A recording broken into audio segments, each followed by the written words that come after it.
Hey guys, welcome back to the Base Brief. This week we're talking about Elon calling to prosecute Fauci, the FBI going after the Second Amendment, and so much more in our very online roundup. Let's jump in.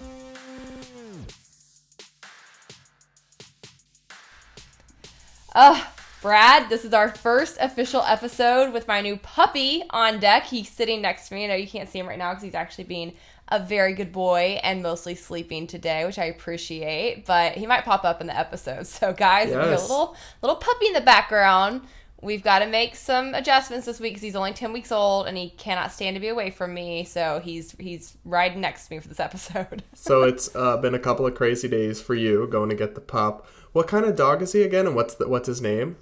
Okay, so he's a Samoyed is the breed. I found this breed in 2017 when I was dating somebody who was allergic to dogs, and they were looking for a hypoallergenic dog.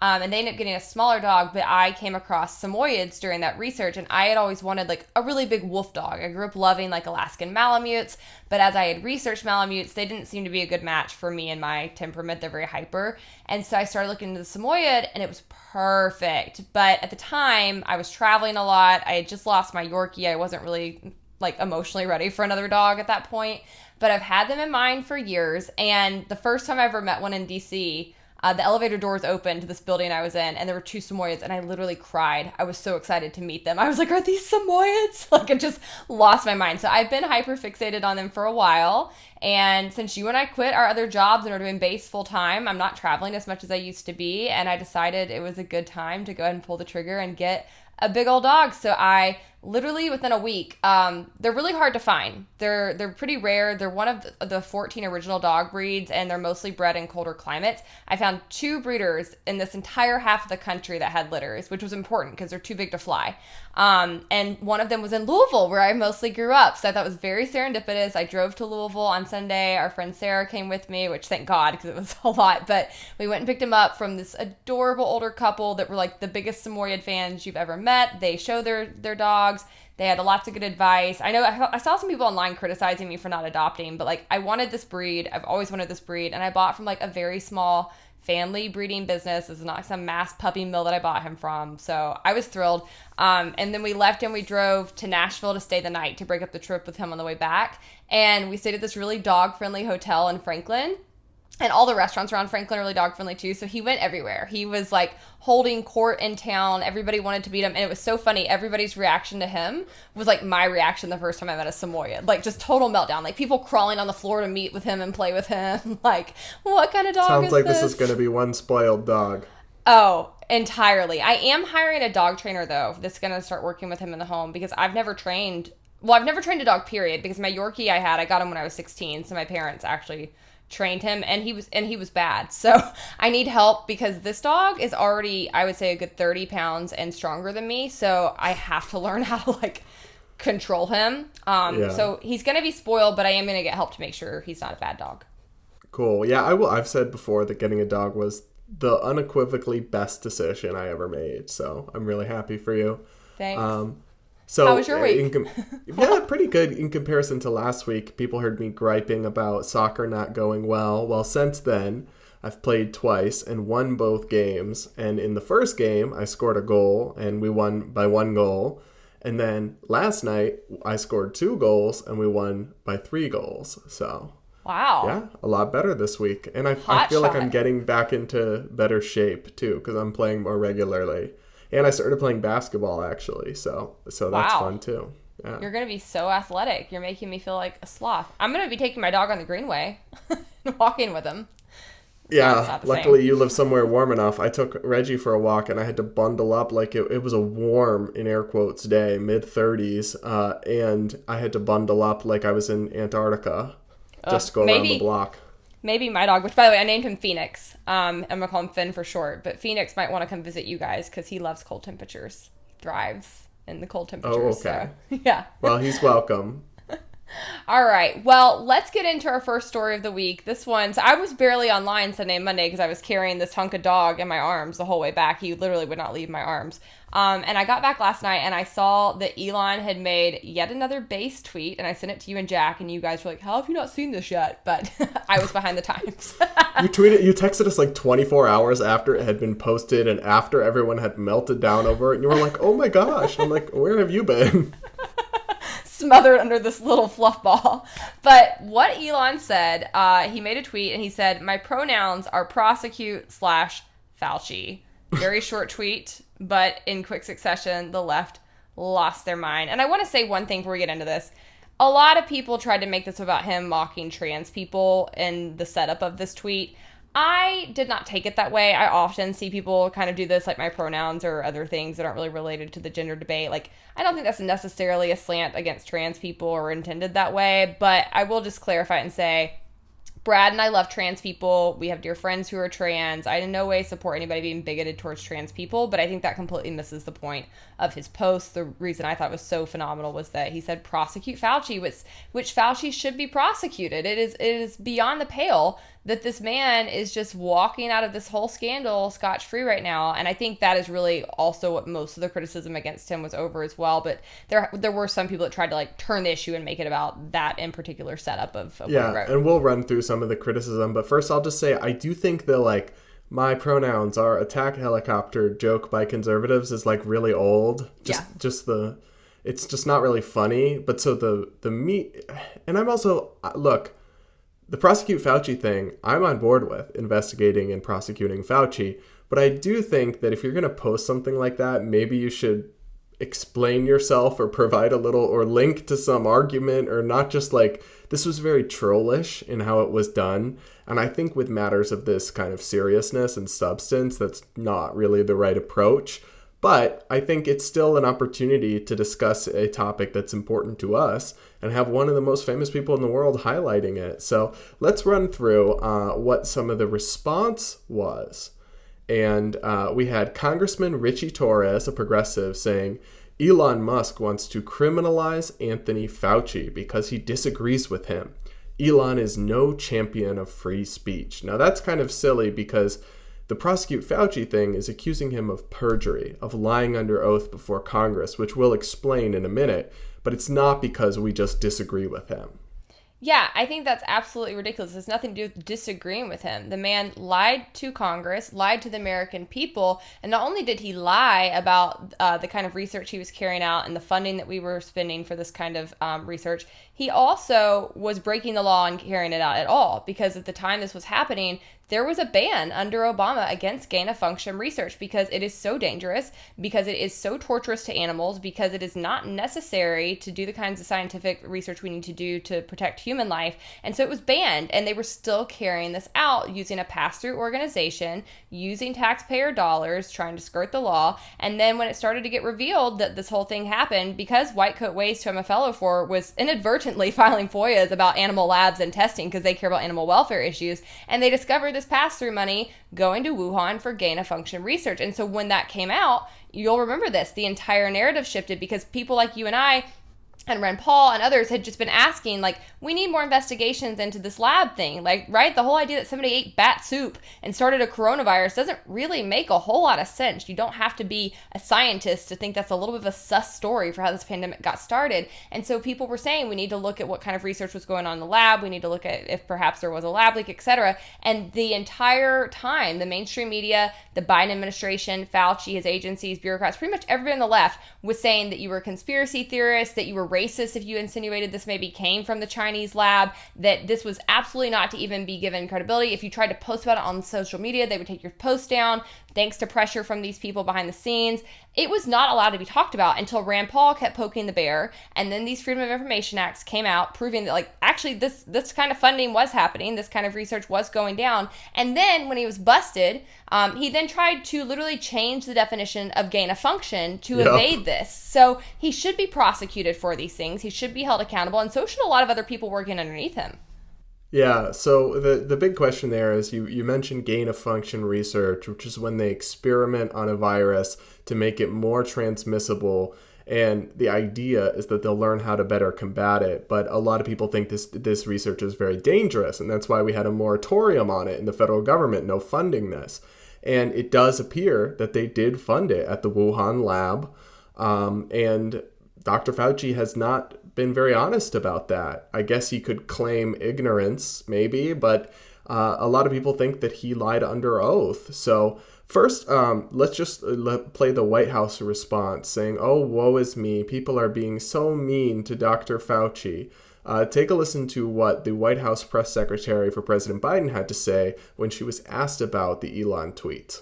These attacks, these personal attacks that we have been seeing are dangerous on Dr. Fauci and other public health professionals as well. They are disgusting and they are divorced from reality. And we will continue to call that out and be very clear about that. Again, these are incredibly dangerous, these personal attacks that we are seeing. Dr. Fauci has served under 7 Republican and Democratic presidents. We cannot forget that. He has given his almost entire career to civil service, as a public servant. His work on infectious disease from HIV/AIDS to COVID has saved countless lives. And, it's unfortunate that he has, we are fortunate, I should say, that he has devoted his career and his life and his exceptional talent to America's public health. And that's what should be discussed right now. That's what we should be thankful to him about. And again, these are incredibly dangerous and should be called out. I'll leave it there. So look, Elon didn't call for violence against Fauci, which none of us would support, of course. He's saying prosecute this man and investigate him. He does deserve due process, but for potentially committing perjury and lying under oath before Congress, I don't see why Fauci's not above the law. What about this is despicable or dangerous? I think they're just protecting their beloved Lord Fauci. And they don't really, I don't think they have any substance to this defense here. This woman for sure has those Fauci candles that she lights in her room every night where she prays and thanks Dr. Fauci for saving her life. Like, these people are unhinged. The hero worship with this guy is unbelievable. Like, not only do you have the COVID scandal, you have the AIDS scandal, like, this guy has never been a public servant or a public hero. He is an overpaid bag of hot air who claims to be a scientist, who doesn't ever listen to the scientists. He's an activist. He's a propagandist. He is somebody who uses his position in the government to push an agenda. I don't understand how this is just such a deep tribalistic reactionary kind of response to what is a fair criticism of this man and his actions, and they completely sidestep that. They can't actually address it. They won't actually address it because there's a lot of credibility to the people who are angry at Fauci, who do want accountability here, and instead they try to make this, more of their hero worship, that he's just above reproof, he's above being criticized in any way or being held accountable for anything he's done. He's dedicated his life to the American people. It just bizarre the regard that they hold him in. I mean, really, I wanted to throw up in my mouth just listening to her talk. I think it is so creepy. I also have to add to your list of superlatives about Dr. Fauci. Dr. Fauci is the biggest media whore I have ever seen. I have never seen anybody that loves being on camera or loves doing an interview more than this man, even though his interviews have gotten him in all sorts of trouble with the remarks that he's made and the changing of his positions, the flip-flopping. Yet he's on the cover of every magazine. He's been on every TV station, podcast, collabing with every celebrity. It's like, is he really in this? It started out him saying, "Oh, I'm doing this to get the message out to the public." But it's somewhere a long time ago, it clearly became an exercise in narcissism for him, to be honest with you. My niece loves to see videos of herself on an iPhone. Like, nothing makes her happier than if you show an iPhone to her and she's on it and she just laughs and points at herself and wants to touch it. And that's Fauci with himself in the media. Like, and he how old loves is your seeing niece? himself. She's 8 months old, so Okay, she might get past it. But also, she is my niece, so she might not get past it. But either way, he loves seeing himself in the media. And you're right, he gets himself in hot water all the time while doing it. So it's kind of interesting. Like, this is the kind of guy that, you could just stay behind the scenes if you really wanted to. But he just thrives on it. And I don't know.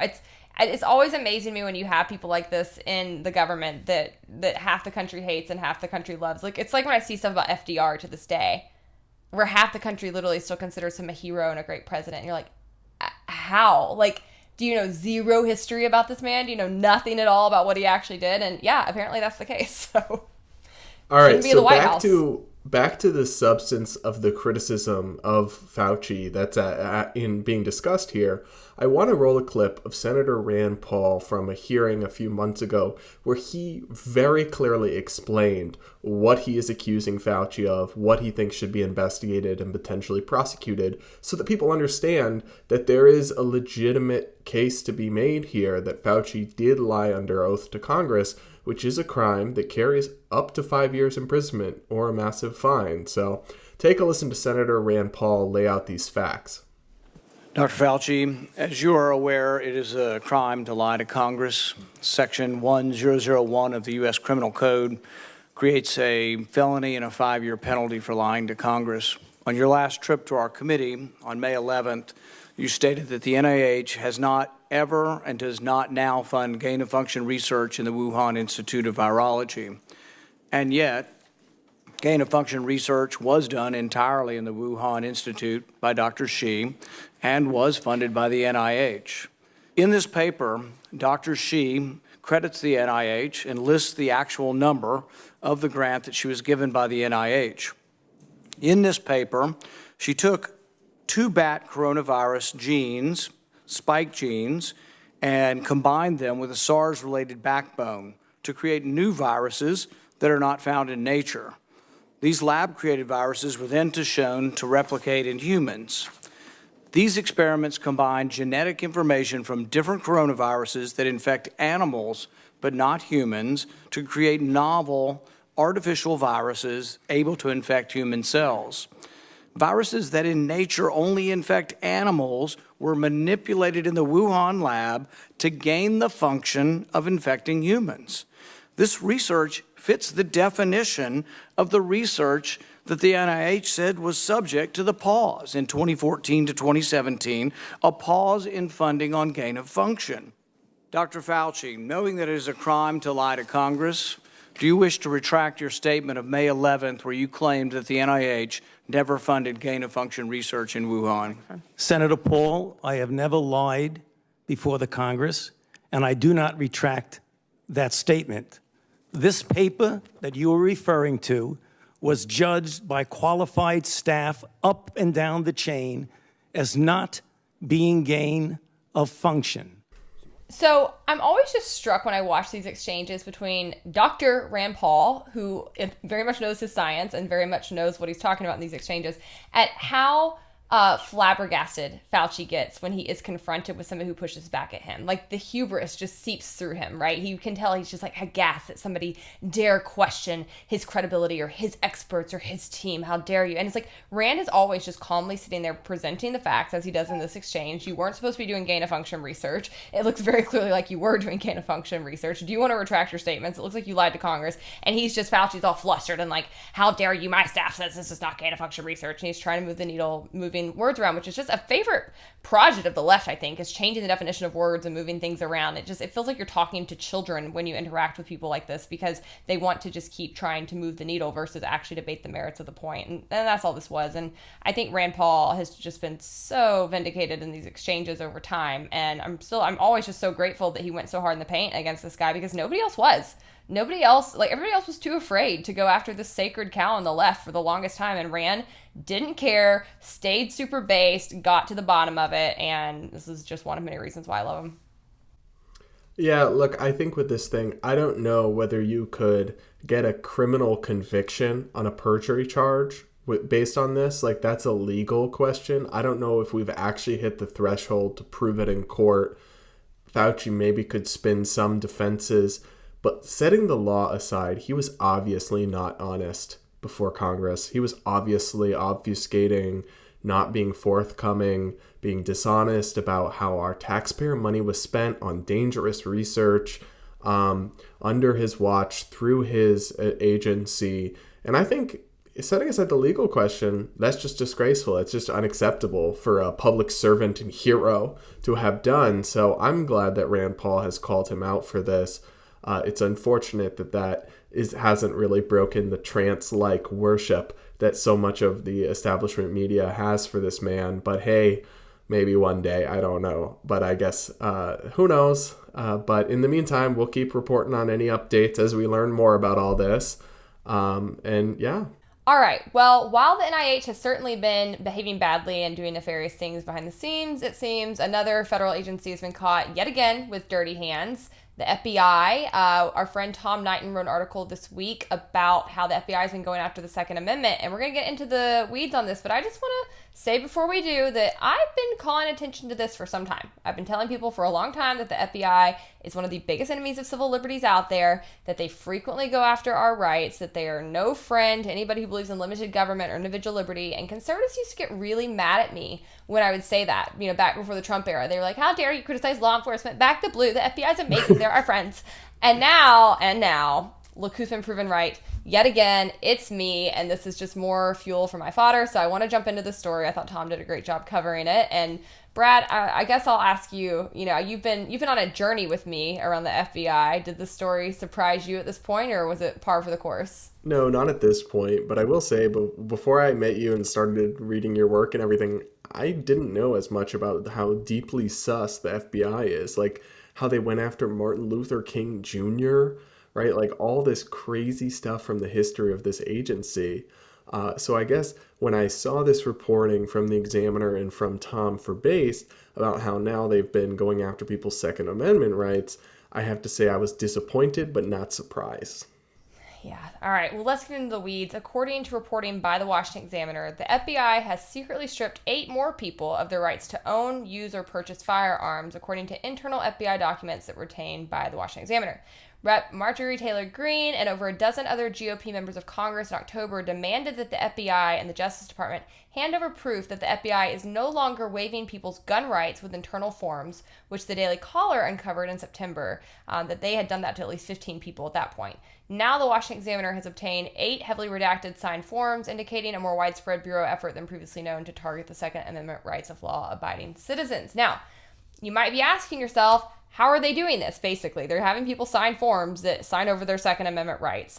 These aren't people that have been prosecuted. They haven't lost their gun rights due to the actual legal or justice system. This is just the FBI kind of going rogue behind the scenes. I thought Tom did a good job explaining this for Base, but basically, they don't think that they're actually prosecuting them. It's what they actually think they're probably doing is like pressuring them with intimidation and manipulation, saying like, you made this threat in an online chat and we're going to prosecute you, but unless you sign this form and basically hand over your rights, and if you do that, then everything will kind of go away, and that's how they're probably pressuring people into this. The thing is, we don't know how widespread this is, right? So we knew 15 people this had happened to back in September. Now 8 more people have been uncovered. It's starting to sort of, where there's smoke, there's fire. Just how widespread this is practiced, we still don't know. Like you said, I don't think this is all that surprising. The FBI has a long history of violating civil liberties, and this kind of just seems like the latest occurrence to me. Yeah, and it's crazy to think that they're giving people a piece of paper and saying, sign here, and you're waiving your Second Amendment rights. And of course, this isn't, they say it's voluntary, but when the FBI shows up at your house and says, we're investigating you because you posted this online, sign this or we might have to arrest you, that's not exactly voluntary, now is it? And so it's pretty unclear, probably illegal to even say that someone can sign away their rights like this into perpetuity. Like you couldn't sign a piece of paper saying, I waive my right to free speech for the rest of my life. And so why would you be able to do the same thing with the Second Amendment? It's not clear. I think it's clearly a workaround because they have these red flag laws in some states, or they have extreme risk protection orders that they can use on people, but they actually have to go to a court and provide evidence that somebody is dangerous. And a chat room statement isn't going to cut it. So it seems to me like this is a workaround for them to try to confiscate guns from people they suspect are dangerous but can't prove. And that should concern anybody, not somebody who cares about gun rights necessarily, but anyone who just cares about due process. And any civil liberties, right? Because they can make you sign over your Second Amendment. They could probably make you sign over any other kinds of amendments that you have too. So I think that's the larger concern here. This is just another form of like the plea bargaining that has completely eroded our justice system, where the vast majority of cases don't even go to a trial. The idea that you get a fair trial anymore is hogwash. I think it's 95% of the state, 99% of the federal level of cases are pled out where they're doing these kinds of tactics and basically saying, if you don't go along with this and say that you did this and take these penalties, then we're going to throw the book at you and you're going to get even worse. And so people are scared and they don't have the resources to fight the government. And so they go along with it. And I think this is so seedy. It's very problematic. And by all indications, that is exactly what they're doing behind the scenes. And it doesn't surprise me. And it doesn't surprise me for another reason, because the FBI is not the only bad agency here. This is something I've talked about a good bit, but a lot of law enforcement agencies spend their time and your tax dollars that employ them going after gun rights at both the state and federal level. I've seen this. It is pervasive. Cops are an enemy of the Second Amendment at large in this country, and the American people as a whole seem to be completely unaware of the kinds of activities that cops and their unions are doing on the taxpayer's dime. And I want to kind of point to a couple things, because this is so widespread. We don't have time to fully summarize it here, but I'm telling you, I'm going to give you the tip of the iceberg, and then you run with it, guys. Go look into it. I promise you that I know what I'm talking about here. I found this piece from 2016, CNN was reporting, and this is kind of funny because they're doing it in this very glowing way, right? And they say, leading police organizations and leaders are increasingly calling for action on gun policy in the wake of several recent mass shootings, which is notable advocacy from a wider community that has often been split on how to respond to gun violence. The calls for action range from more incremental steps such as expanding so-called red flag laws to authorize authorities to take guns away from people who are deemed dangerous to bans on assault-style rifles altogether. And they started digging into some of this advocacy that's going on across the police unions and groups. And they're not wrong. It is notable advocacy because lawmakers kowtow to police left and right. They are, and I'm talking about Democrats and Republicans equally, they are terrified of going against law enforcement. They're so scared that they'll get called soft on crime, or that one of these organizations will come try to run somebody against them. They are absolutely petrified of not going along with what they say on that level. And then on top of that, they're really overly deferential to cops, right? They see them as just being these stalwarts of safety who really just care about the public and really innately understand violence and know what needs to happen, which nothing could be further from the truth. These guys don't know the first thing about solving and preventing crime, but lawmakers give them that deference. And so if you have a cop coming in and saying, yeah, we need red flag laws, it's really hard to do our jobs, we're outnumbered, we don't have the resources we need to take guns away from people when they are dangerous, and you have mass shootings, a lot of lawmakers are easily manipulated by that kind of advocacy. Mm-hmm.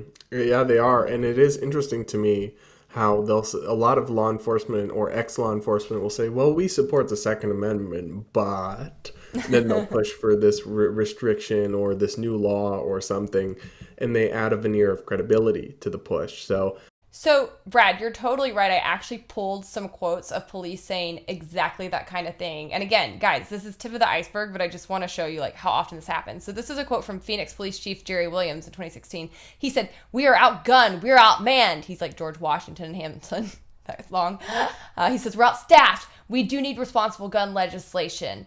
And he is actually the president of the Major Cities Chiefs Association, a group that represents police chiefs in large cities around the country. So he's speaking for a lot of police chiefs when he says this.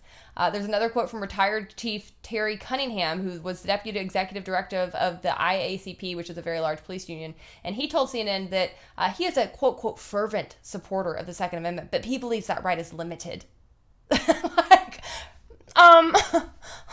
And then CNN goes on to note that two key groups, the Internal Association of Chiefs of Police and the Fraternal Order of Police, again, these are taxpayer-funded lobbying groups for police, issued a joint letter pushing for legislative action in 2016 at the federal level. And then lastly, we have a quote from East Baton Rouge County Sheriff's Officer Captain Frederick Thomas, and he says, "I have seen the devastating consequences of unchecked gun violence that can have on communities we serve, gun violence that could have been curbed by meaningful actions by Congress." I could go on and on. This is a few quotes I found with 2 minutes worth of let me back myself up here. It goes on and on. This is what they spend their time doing. They are not your friends when it comes to the Second Amendment. And I'm so tired of Americans continuing this knee-jerk back the blue. I think that we need police. I think that policing needs serious reform. And I think that Americans need to stop having this defensive posture around these people. They are public servants. We pay them to protect us. When they do a bad job at that, or they use our dollars to go after our rights, then we need to have consequences for that. Yeah, I've definitely evolved on this issue. I think we're at the point where the back the blue flag and the don't tread on me flag aren't compatible. They don't go together, because who is it that does the treading? It is the police. Who is it that enforces the lockdown orders? It is the police. Who is it that often violates people's rights with impunity? It is the police.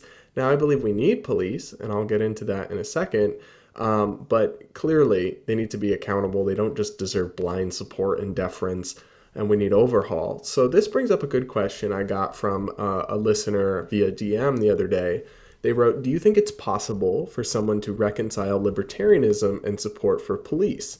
My dad was a cop for 15 years, so I support police wholeheartedly. Not blindly, of course, but do you think back the blue and libertarianism are mutually exclusive? I'll answer that first, then toss it for your thoughts, Hannah. But for me, I think that libertarianism and supporting police aren't incompatible, because libertarianism certainly still believes that law enforcement and police should exist and that good cops are important to stop violent crime.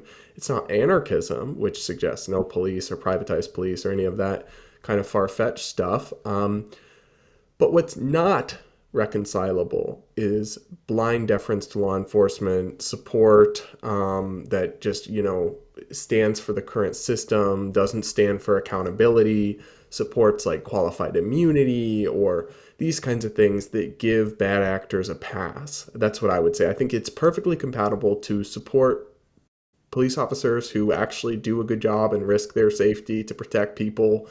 But as long as you do have to acknowledge, to be consistent with libertarian beliefs, that the current system is deeply broken and that they need to be held accountable like everybody else. Yeah, I think I pretty much agree with that sentiment. I don't think when you say back the blue that libertarians can support back the blue, because I think back the blue is in and of itself a mantra that says support the status quo, back the police no matter what, don't push for reforms, like always take the pro-current iteration of policing stance on things. And I think that is entirely incompatible with libertarian ideology and really just incompatible with anybody who believes in limited government and individual liberty, because the current institution of policing is rotten.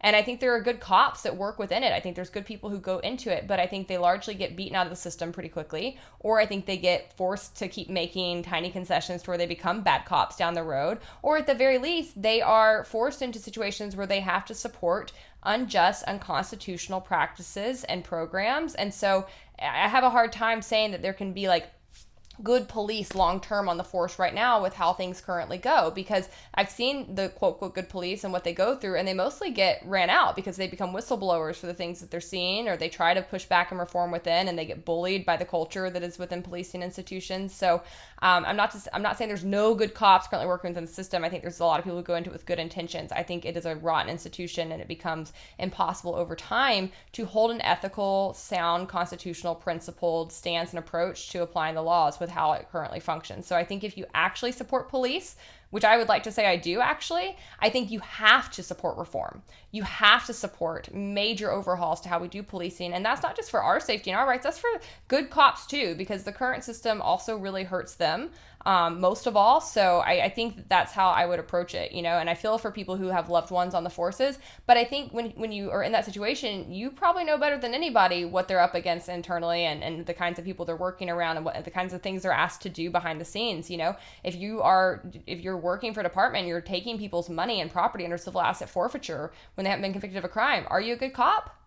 Can you call yourself a good cop? I don't think so. I really don't. So that's kind of my ethical problem with it. And I think, I've had some people within my own family who've even had issues with my stance on policing, and they're very defensive of it because they work within it. And I'm like, I understand that it can be really difficult to recognize that maybe you're doing something immoral or working for people who are immoral, and making that change is hard, right? Moving into different career paths is difficult. I don't want to be unsympathetic to that.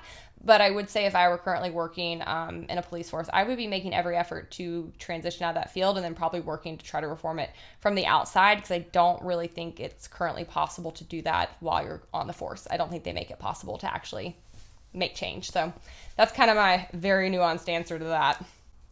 All right, well, that's a wrap on policing. Let's move on to our very online roundup this week. Brad, what did you see? Because I have not been very online.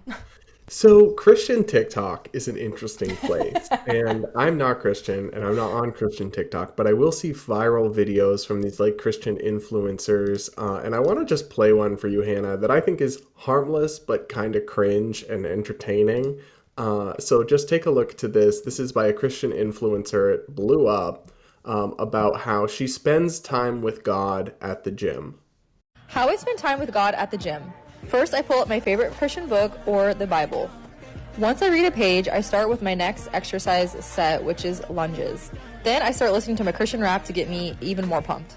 Then I do my next exercise and do side lunges. Last but not least, I just pray, rest in his presence, but always pray before and after your workout. So Hannah, what's your initial reaction? Oh boy, that's my initial reaction.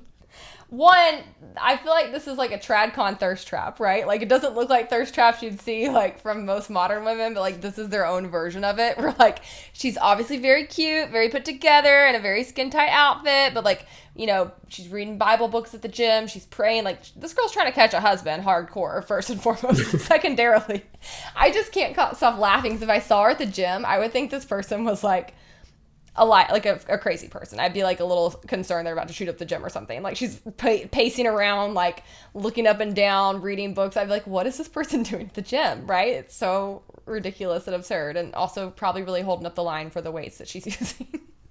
Yeah, let me say this. I think there's totally nothing wrong with what she's doing. That's totally fine. I do question posting about it. I also question whether Christian rap is really getting you that pumped up. I haven't heard a lot of really fire Christian rap, to be honest. But that's the thing, is if she just was doing this, if she was just going to the gym, listening to Bible verses, praying, whatever, total power to you. Nothing at all wrong with that. You do you. I think, though, that this is posting about this and going viral like she has is a form of like clout chasing or virtue signaling, like showing, look how holy I am, look at how much prayer I do. I bring my Bible to the gym. And you know more about this than me, for sure, right? But correct me if I'm wrong, but like, aren't you not supposed to do that? Aren't you not supposed to like seek public clout for, look how prayerful I am, look at me, I'm at church? Like, isn't that a bad thing in Christianity? Yeah, I mean, Jesus literally went after the Pharisees for this exact behavior of like openly like praying in the streets to try to get attention and look so holy and so devout, and basically said like pray privately. And also the Bible says like when you do good things, like you should do them privately. Like, I have always been taught, like if I do something nice for somebody, if I give to charity, if I like, you know, I don't know, go out of my way, if I know somebody's car is broken down, they need some extra help, and I throw them some, whatever it is, like, you don't talk about it, right? You do that privately. You do that, and you do it so that you can minister to people, and you do it like to bring glory to God, not to yourself. And so that's all supposed to be very like internal and like private and hush hush. And like most people I know in the church who do these kinds of things, like they do not want people to know, right? Like they often do it anonymously through the church if they're going to give. So yeah, her whole attitude here is not really in line with what I've been taught. But I think that is in keeping with the whole trad movement, which I think as a whole, like, they don't act very Christian at all. They don't tend to exhibit the fruits of the Spirit at all. And that's why I don't have a lot of patience for that movement. I think it's a lot more of a cultural movement than an actual Christian movement. And this kind of falls into that. Yeah, Christian TikTok is an interesting place. Definitely some good people and some good stuff on there from what I've seen. But also a lot of stuff that's seemingly at odds with the values they're espousing, because they're building brands off how Christian they are, which I don't know that you're really supposed to do that. But anyway, that was just one little thing. But anyway, up next, we're going to take a look at an interview that's blown up a little bit online between a Newsmax host and a GOP congresswoman, where normally there's a lot of alignment between Republican officials that go on this network. But in this case, this was Congresswoman Kat Cammack, a Florida Republican, who voted in favor of the recent gay marriage legislation, the Respect for Marriage Act. And this host took real issue with her vote and really went off on her about it. But I thought she responded very well. Take a listen. But on another level, I'm very concerned about this, Congresswoman. I want you to address this. In my view, the government unconstitutionally co-opted marriage, which was the exclusive purview of the world's religions. The Congress of the United States has said to Christians, Jews, Muslims, Hindus, and the rest of the faith community that their definition of marriage is no longer valid. Under what constitutional authority does the Congress have to redefine marriage, an institution that predates the creation of the American government? Well, Chris, as you know, DOMA, the Defense of Marriage Act, was ruled unconstitutional by the Supreme Court many years ago. So this was taking a law off of the books that was ruled unconstitutional. And as a follow-up, the reason I supported it is because I believe in the Fifth Amendment and the 14th Amendment. I'm a constitutional conservative, and I believe in freedom for all, not freedom for some. And for someone like me who believes in, for example, the Second Amendment and reciprocity of laws, equal protection under the law, equal application under the law. This is no different. Not to mention that over 6 pages of religious freedom protections were added in that we've been fighting for decades for. So I would say that there's a lot of bad information out there, a lot of willing to try to raise money off of misinformation off this bill. At the end of the day, this actually protects churches, schools, adoption agencies that are faith-based. It adds new protections for religious organizations and churches. And it simply says that we need reciprocity and does not require that a state must marry a same-sex or interracial couple. So if we're going to talk about reciprocity of the Second Amendment, that should apply to the First Amendment, as well as the Fifth and the 14th. She ate his lunch and left no crumbs. Like, that was queen energy, and she's spot on. You and I have talked about this. That bill went so out of its way to protect religious liberty, it's not even funny. I said all along that anybody who was trying to tell you otherwise was a complete hack, and I think she's right. People were trying to fundraise off this. There's a lot of fear-mongering and disingenuous people who are running with this. I actually read the bill. You read the bill. I had no concerns with it whatsoever. And when it comes to the Constitution, again, I mean, she totally mic dropped him. He didn't know what he was talking about at all. These people run around and claim to support the Constitution, claim to support limited government, claim to be about individual liberty, and don't have the first clue about how to actually apply those principles. And so if the government's going to be involved in marriage, as I've said ad nauseum, I don't think they should be, right? I do agree the government should have never got involved in that in the first place. But until they're not, you have to have equal application of the law. That's a basic 14th Amendment principle. It's a good principle. And I'm so tired of the people who kind of try to use that as a get out of jail free card on this discussion, because I never see you at state legislatures. I never see you actually working to get the government out of marriage. I just see you tossing that out there when we talk about gay marriage. So it's not really about getting the government out of marriage. It's about precluding some people from being able to access this institution in which government bestows special favors, and it's corrupt. Yeah, I think what the host said where he's attacking her on this vote was just so full of misinformation about this bill. Like, he said that the government is redefining, is telling churches what marriage. No, it is not. No church in America anywhere is going to be forced to perform marriage that they don't believe in. They're also not in any danger of their tax-exempt status being endangered by this. It specifically says multiple things in this bill. All current federal protections for religious liberty are not touched. They are not weakened in any way. This law can't be taken or interpreted to endanger the tax-exempt status of a group based on the basis of marriage. What the law does is 2 things. It repeals DOMA, which federally defined marriage as only between a man or a woman. It actually did tell churches, Christian churches that do affirm same-sex marriage, nope, that's not legit. It repeals that. It says the federal government will be neutral on the question of marriage, will recognize both. And then it says that states don't have to legalize gay marriage. And all of this would really only come into effect if the Supreme Court were to overturn its decision. But that's unlikely, but it's possible, which is why we're having this conversation. It says states don't have to legalize gay marriage, but they do have to acknowledge legally a marriage performed in another state, that including a gay marriage. And that's actually mandated by the Constitution's full faith and credit clause. So this guy has no idea what he's talking about in terms of the Constitution, in terms of what this bill does. And she's so right. There has been this tremendous, frankly, scaremongering campaign about the Respect for Marriage Act. All these groups, including some groups that I have a lot of respect for the other work they do. I'll name some names. The Heritage Foundation, the Alliance Defending Freedom. They have pushed downright misinformation about this bill, scaremongering about all these things about religious liberty that are simply not true, are simply not based in the text, are totally alarmist, and they're fundraising off of it. They're sending emails scaring people. Your church is going to lose its tax-exempt status. No, the bill literally says it won't affect tax-exempt status, right? All these things that are not true. And it's really upsetting to me. I mean, a majority of Republicans support gay marriage now, guys. You gotta let this one go. We can have your beliefs. You should be free to have your conscience protections and everything, but stop scaremongering over an issue you lost long ago. It is constitutional. It does protect religious liberty. It is a very uncontroversial bill on its merits, but it has been made out to be something that it is not by so many people who are smarter and who should know better. And that's really, really frustrated me to no end.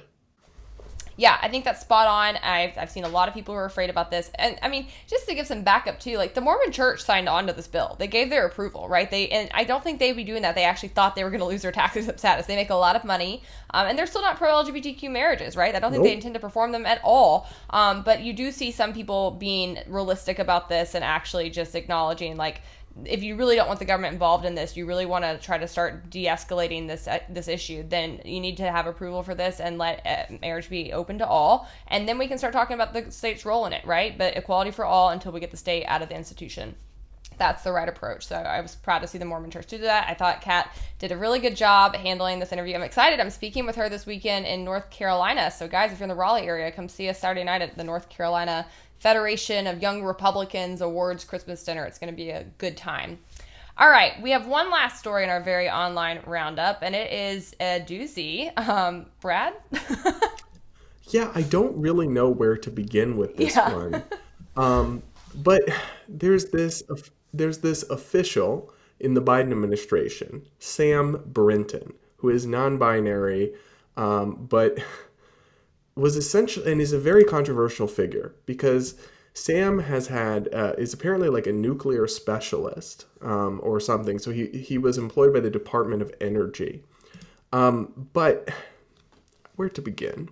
Apparently his claim to fame in part was this story of how he had been subjected to conversion therapy, which I do not believe in and I think is very harmful. But now there's actually even LGBTQ left-wing media is really questioning his story, and the facts are kind of falling apart. He has very publicly been involved in a lot of like kink and fetish stuff, which I don't really care about, but it's kind of strange to be doing it so publicly when you're in a government public-facing role and you're scrutinized. But now the real controversy is that apparently this dude is like a kleptomaniac who's been busted for stealing people's luggage from airports. Yeah, so I agree with you, Brad. I don't really care what people do in their personal times. What's been weird about this person working in the government is that like they've kind of like paraded him around. Does he use they them pronouns? He does, sure, but to be honest, I don't really. Yeah, I don't care. I don't really think that. I try to be respectful of that, but this guy's a real Looney Tune, it seems. And he's been very, like, pushy with his agenda while being in a government role, and I think that's what's kind of gotten under people's skins, is, like, he works in a totally unrelated component or, like, capacity for the federal government, and yet this has been, like, sort of what they've tried to advertise about him, and they've made his lifestyle, like, the center of his employment, so I think that's where a lot of that animosity comes from. According to the New York Post, the former nuclear energy official was accused of stealing multiple pieces of high-priced luggage in various domestic U.S. airports and no longer works for the U.S. Department of Energy. Sam Brinton, the former employee, has been the subject of investigations by Minnesota and Las Vegas authorities into stolen bags at 2 airports after reports in November connected them to the incidents. Last week, Las Vegas authorities issued an arrest warrant for Brinton, and last month in Minnesota, they were charged in connection with the theft of a bag. Brinton, 35, has been placed on administrative leave by the Department of Energy last month after they were accused of taking a woman's Vera Bradley suitcase from baggage claim at Minnesota's Minneapolis-St. Paul Airport on September 16th. They were charged with felony theft over accusations that they swiped a mother's Vera Bradley suitcase from an airport in Minnesota in September, so apparently they really like Vera Bradley. And it's caught on video, several of these, so it's not a lot of doubt about these allegations. Several of them are caught on videotape. Brad, do you know what Vera Bradley is? That makes it even funnier. Yeah. Okay, because they were like high end. I thought he was like going after Louis Vuitton. No, he's after Jack and Vera Bradley. Like, you can buy that at a Hallmark store, sir. Like, what are you doing? I have to just say, what a bizarre way to get fired from your job for stealing luggage. What? That is a especially bizarre fetish. Nothing could be weird about the story. There are so many crooks in DC, but like I said, this one really takes the cake, so.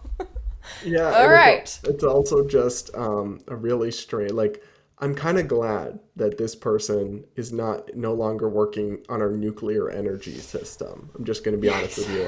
And so the Biden administration, this has been kind of a embarrassment for them to have this like relatively minor official appointee that they, if we're being honest, probably appointed just to say, look, we appointed a non-binary person.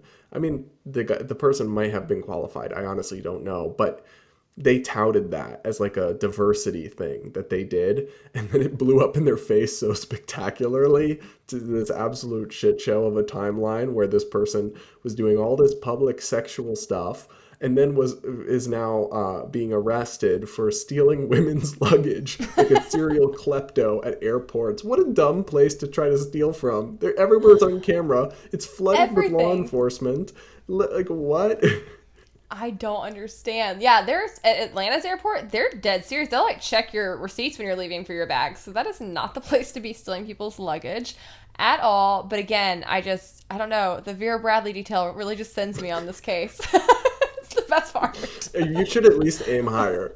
If you're going to risk your whole career and public humiliation, at least aim higher, dude. Like, for our audience, which is predominantly male who are listening, guys, Vera Bradley bags are like these cloth, they look like a piece of quilt that's been sewn into a duffel bag.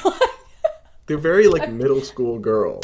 Yes! I'm dead over this. Like, yeah, catch me never with a Vera Bradley bag. Like, this is just great because he's supposed to be so high fashion, and, like, they've been parading him around for all of his looks, and, like, he's out still in Vera Bradley bags. All right, let's move on because I need to stop. Okay, to the mailbag. Last week, Madison said, God bless Democrats, ... because we were sounding the alarm on Trump from the start. Trump derangement was legitimate and necessary. Well, that's a take. I mean, that's a take. I think, one, a lot of people on the right agreed with you all along that Trump was crazy. But secondarily, I still think Trump derangement syndrome is like one of the most annoying phenomenons in society on both the left and right. Like, I hate people whose brains are just broke by Trump. They're exhausting. I'm like, please, can you like get past I actually think Trump derangement syndrome helped him get elected and stay relevant and stay popular, because when they freaked out about everything and they made a mountain out of everything, it let him get away with stuff when he actually did do stuff wrong. Mm-hmm. All right, this next comment is from Susan, and it says, well, you know I love you liberty lovers, backed up by my dollars, but your boomer gross generalizations are wrong. Boomers and Trump, putting people into groups based on things that have nothing to do with reason or thinking is insulting to individuals.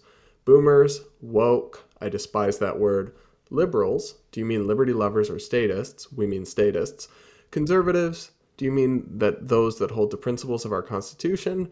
Unfortunately, that's not really what we mean these days. Don't think, only individuals think. You are trying to bring more individual liberty, but you rarely use that word. It's more work to speak on any topic, keeping that in mind? ? I don't understand why you would spend... Oh, and this. I don't understand why you would spend more than 30 seconds on anything Kanye West says other than his expertise in music. There's a little bit more. It says, wishing you both a lovely Isaac Newton Day and Happy New Year. I'll be in Australia enjoying my family and trying to keep my mouth shut, laughing. I didn't know it was Isaac Newton Day when this person wrote that comment. I didn't know that was a thing. Yeah, I guess like your point's taken, but we aren't referring to individuals. We've explained what we mean by boomer and Karen. These are mentalities, not actually demographic groups of people, the way that we talk about it. And I also take the point that sometimes we speak in broad terms. Democrats this, Republicans this, Libertarians this, Conservatives this. And obviously there are exceptions to all generalizations, but it would be very difficult to talk about politics without making generalizations, frankly, and to describe the state of play as things are without that and without making a caveat every single second.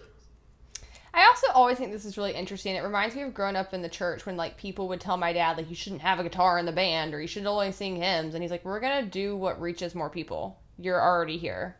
You're already convinced. And I feel like when people do this to me, it sounds like you shouldn't use the word capitalism, that's their word, or you shouldn't refer to people as Karen. No, I'm going to use the words that work to reach the people I'm trying to reach and that are the common words used, right? We can't sit here and Webster Dictionary every single definition and constantly break it down.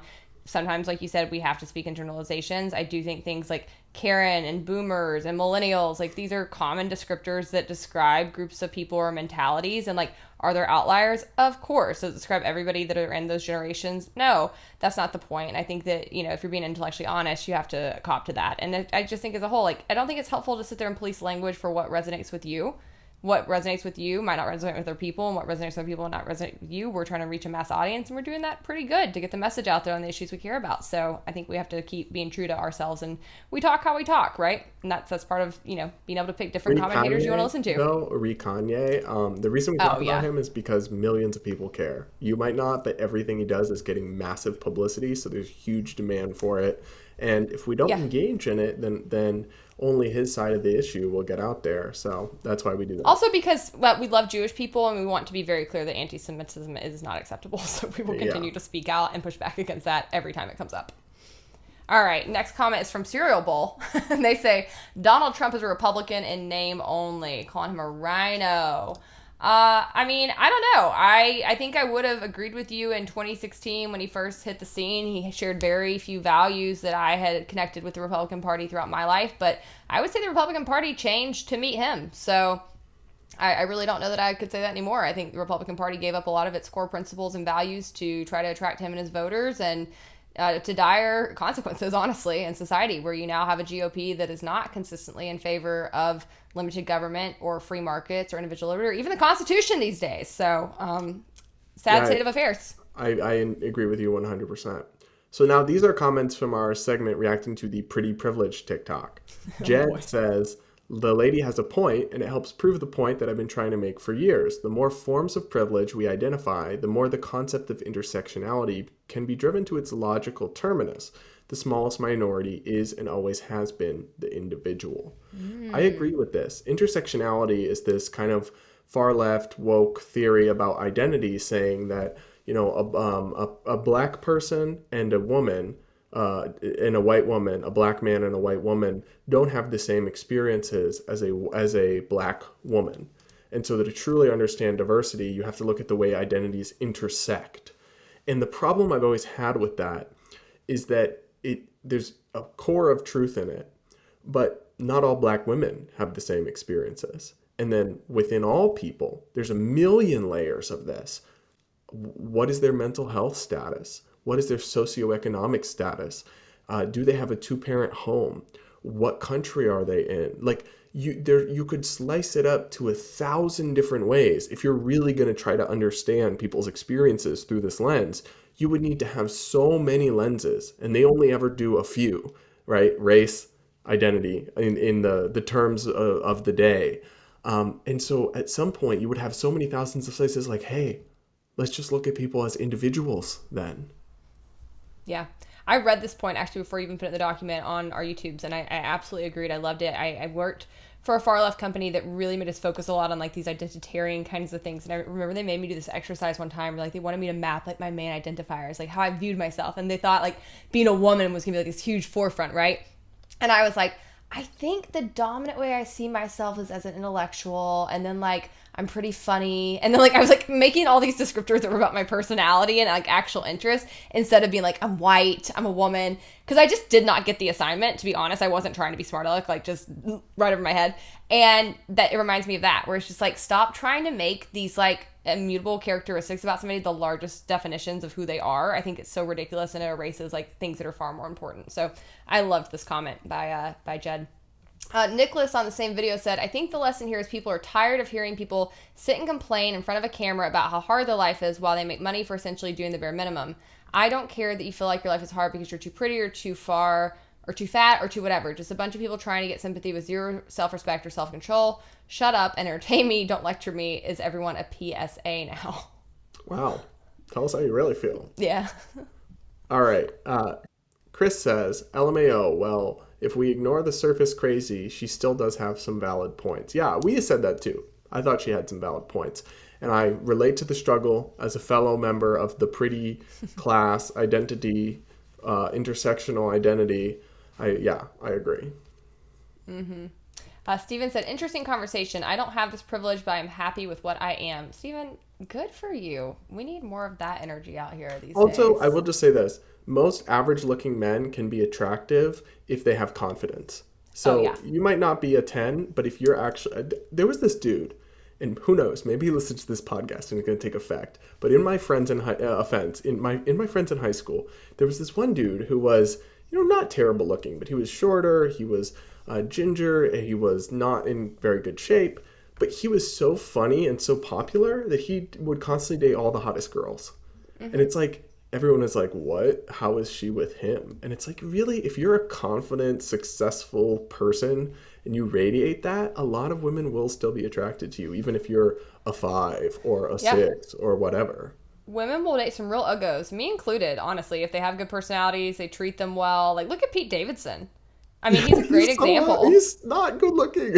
No, like women literally care about so many more, unless the woman's very insecure, right? I have some friends that are extremely insecure about their own looks, so they have to date like really good looking guys, and like that's just a problem that they have. But like most women I know, like looks are down the list. We can be attracted to people that we don't find attractive, and I don't think men will ever understand that.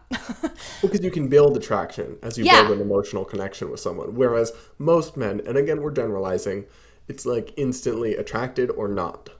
Exactly. Yeah. And also just very like, they care a lot about that, right? Like I don't think most men could date a woman they found to be not super hot. Just not really possible. They'll sleep with them, but they won't date them. Okay. Moving on to some comments from our Kanye West segment. Somebody said, Ye did nothing wrong.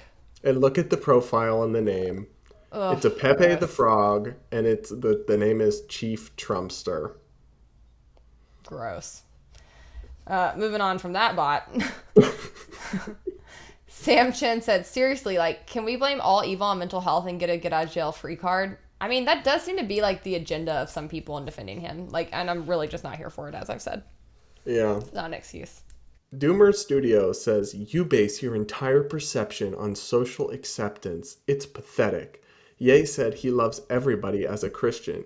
You can't fathom this because you're too low IQ, frankly. I just have to lull at 2 points of this. One, the idea that Hannah and I base all of our views on social acceptance.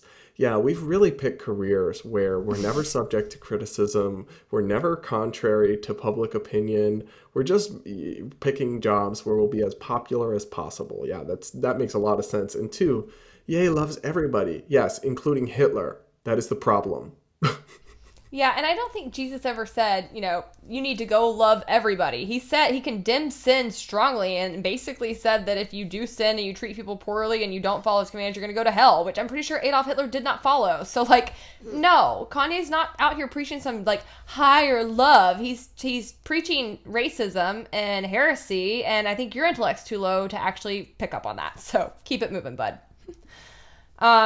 Osmond said it's an elaborate plot to make Alex Jones seem sane. Yes. Accurate. That is fantastic. I love that.